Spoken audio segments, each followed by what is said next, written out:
सूरज चव्हाण महाराष्ट्राच्या Marathi big boss मध्ये सध्या सगळ्यात चर्चेत असलेलं नाव आणि ज्याची सध्या संपूर्ण महाराष्ट्रात चर्चा सुरू आहे. पण हा सूरज चव्हाण नेमका आहे कसा? सूरज चव्हाण राहतो कुठं? या सगळ्यांचे प्रश्न अनेकांना पडलेले असतील. बारामती तालुक्यातल्या मोडवे गावचा सूरज चव्हाण, त्याचं हे घर आणि त्याची ही आवडती गाडी, ज्या गाडीवरती बसून तो स्टंट करायचा किंवा ज्या गाडीचं बरंच कौतुक, ती ही गाडी या सूरजची किंवा सूरज जे बिग बॉस मध्ये सांगतो ती ही गाडी आणि सूरज चव्हाणचं घर, की ज्या घरामध्ये तसं पाहायला गेलं तर आपल्याला कुठल्याही वस्तू आढळणार नाहीत, पण हा तो ज्या प्रकारची व्यायाम करतो त्या प्रकारचं जिमचं साहित्य मात्र या घरात आहे. बाकी या घरात काहीही नाही. याचा सांभाळ आत्या करते आणि साहजिकच या सूरजविषयी जी चर्चा सुरू आहे त्या संदर्भात आपण इथं आलेलो आहोत सूरजच्या घरी. आपल्यावर सूरजचे दाजी, मामाचा मुलगा या ठिकाणी आहे.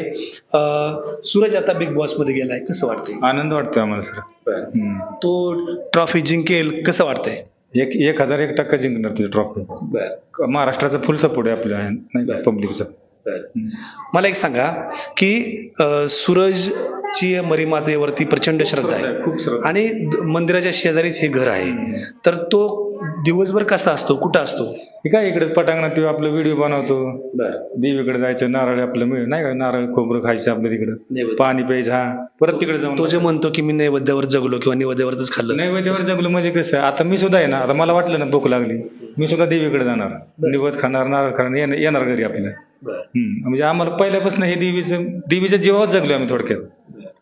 यात्रा असली की जेवायला जाणार, लोक बोलवायचं आम्हाला घरी जेवायला. म्हणजे त्यांनी जे बनवलेलं असतं ना ते फेकून देण्यापेक्षा लोक आम्हाला म्हणतात या खाऊन जा, नाही का, आम्ही आपलं जातो, जेवतो आणि येतो. मग तिच्या जेव्हा आम्ही जगलो. ते बरोबर. सूरज चव्हाण जे सांगतोय ते 100% खरं की हो, मरीमाता मंदिराच्या भिंतीलाच खिटून त्याचं घर आहे आणि साहजिकच तो या मरीमाता मंदिराच्या नैवेद्यावरती त्याची भूक भागलेली आहे आजपर्यंतची. तो प्रत्येक वेळी जे सांगतो ते खरं.